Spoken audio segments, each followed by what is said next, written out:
So that said, we need to get into the Phillips curve. We need to learn about the Phillips curve. I'm going to talk a little bit about where this thing came from. And I want to remind you before I do that, you don't have to know the history of the Phillips curve. You don't have to know any names or dates to be successful in AP Macro. It's not part of it. But a little context can be helpful to help you understand the concept and apply the concept maybe a little bit better. That's the reason I'll bring up a little bit of this stuff. Not a lot, I don't want to overwhelm you with it, but just a little bit of context. Before going there, let's define a few things. Okay, I keep referring to the Phillips curve model. What is this? What is the Phillips curve model? The Phillips curve model is a model, it's an economic model, which is going to illustrate the relationship between inflation and unemployment, both in the short run and in the long run.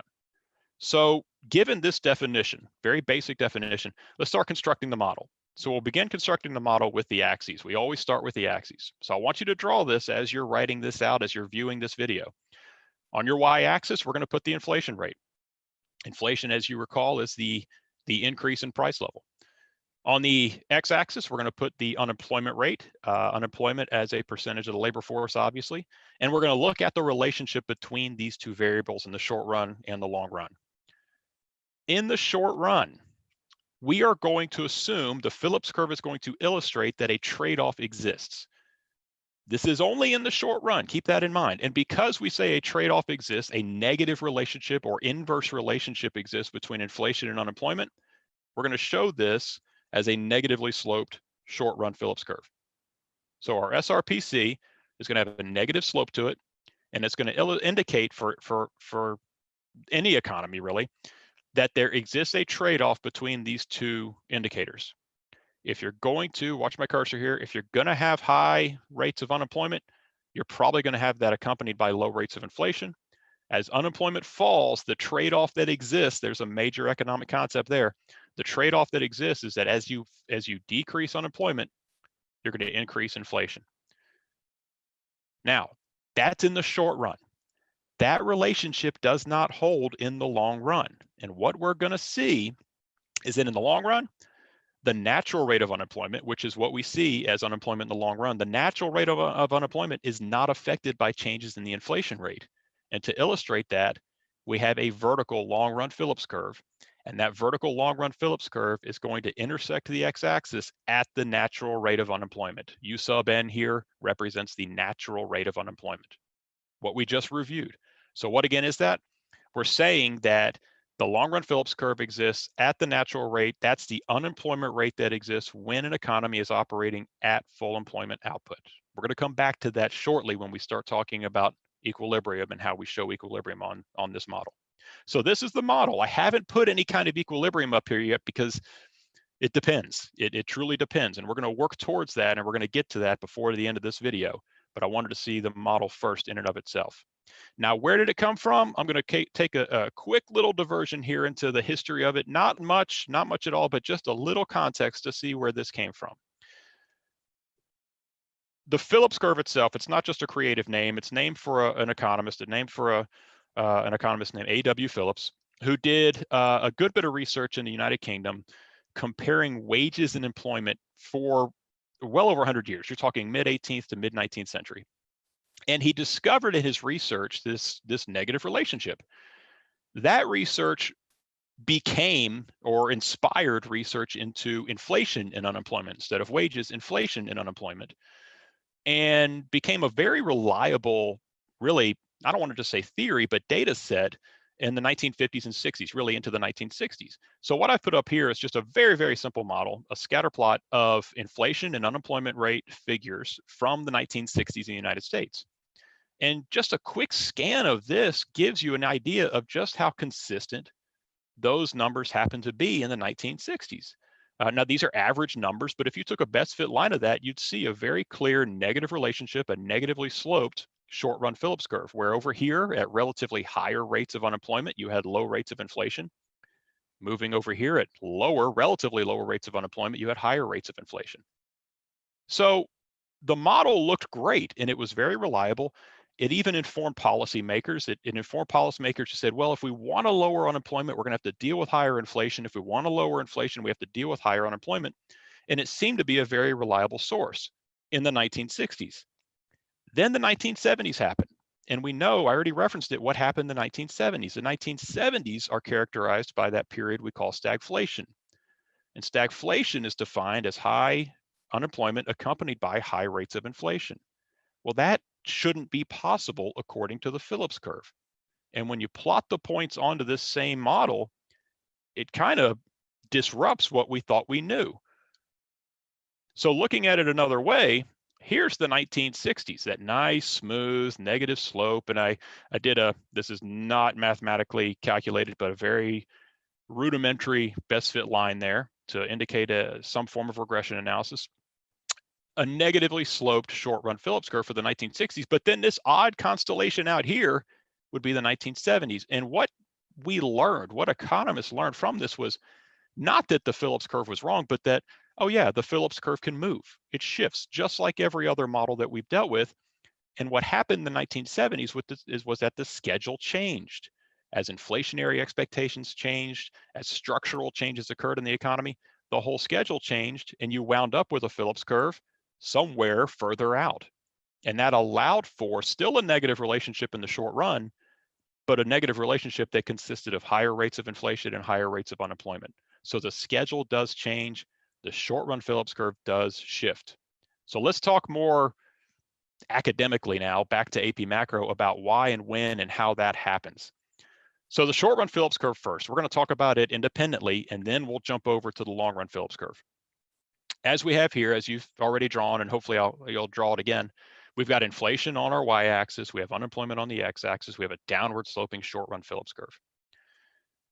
Before shifting it, let's talk about moving along the Phillips curve. Short run macro equilibrium can be identified at some point along the short run Phillips curve at any given time.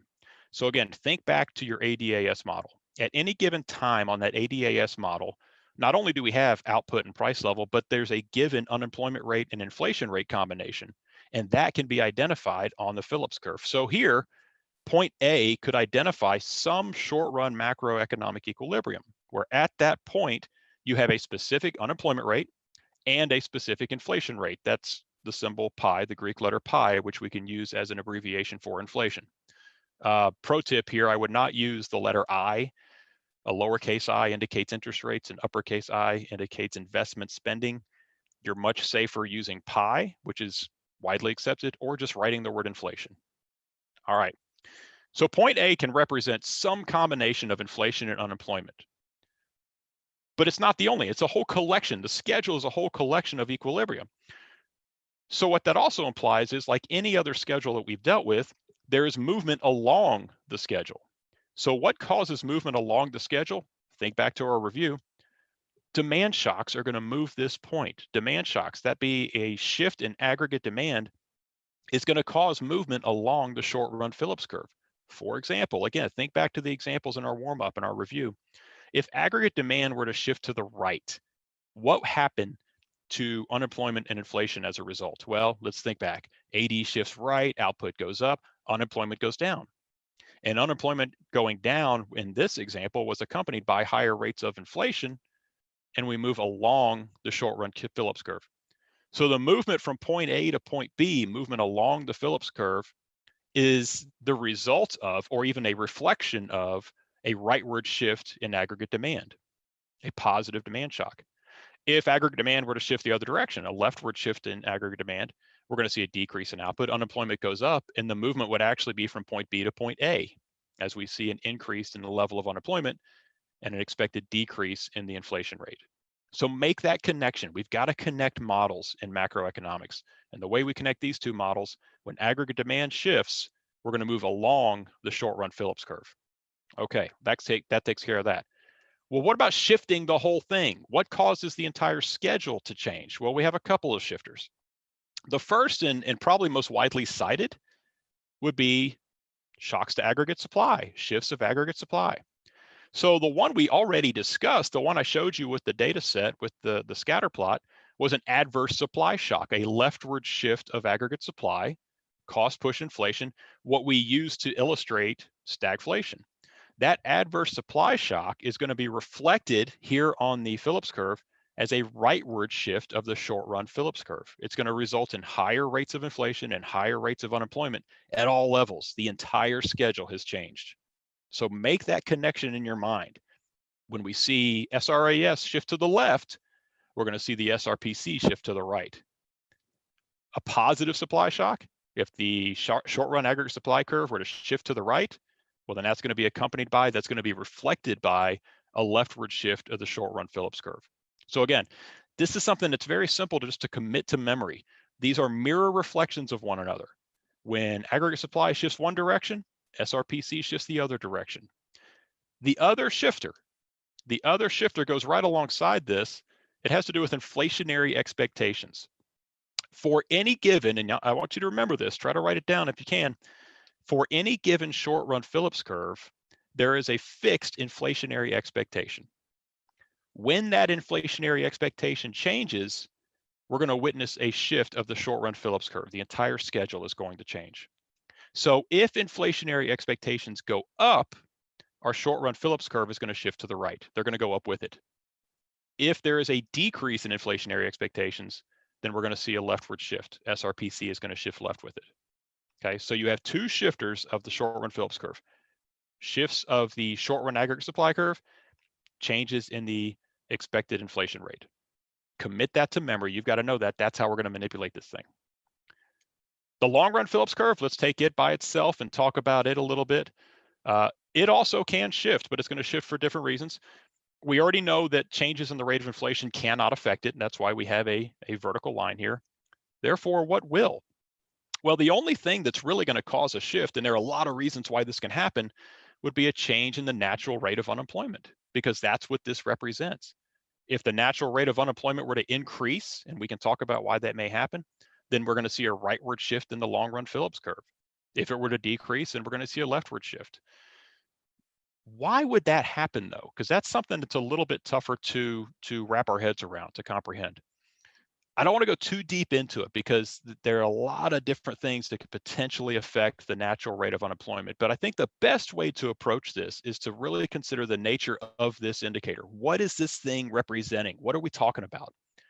We're talking about the combination of frictional and structural unemployment. Okay, so you've got to think about workers, potential workers who are unemployed, who are seeking a job, currently seeking a job. Maybe they just got laid off. Maybe they just finished college and they're seeking a job, so they're frictionally unemployed. Or those workers that are structurally unemployed, that don't currently have the skill set to get a job in this economy, in this labor market. Why would that amount change? What would cause that amount to change over time? Had a professor tell me one time, I can't recall which class it even was, that one of the best indicators of that would be the duration of unemployment. Think about workers being unemployed for a longer or shorter amount of time and connect that to both frictional and structural unemployment.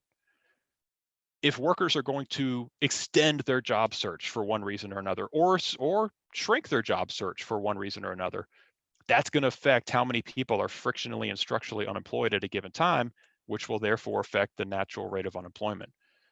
What could cause that? There could be a lot of things. Changes in the levels of unemployment benefits could be one. Changes in structural conditions in an economy. With structural unemployment, we need to talk about automation, obviously. Are changes happening within certain industries that make certain skill sets obsolete? Of course, that could have an effect on structural unemployment and could have an effect on the duration of unemployment. So really, there's not just one or two concrete things that'll cause a change in natural rate of unemployment. It comes down to, are there more, are there less frictionally and structurally unemployed workers? And if there are, then we're going to see changes in the natural rate. We're going to see a shift in the LRPC.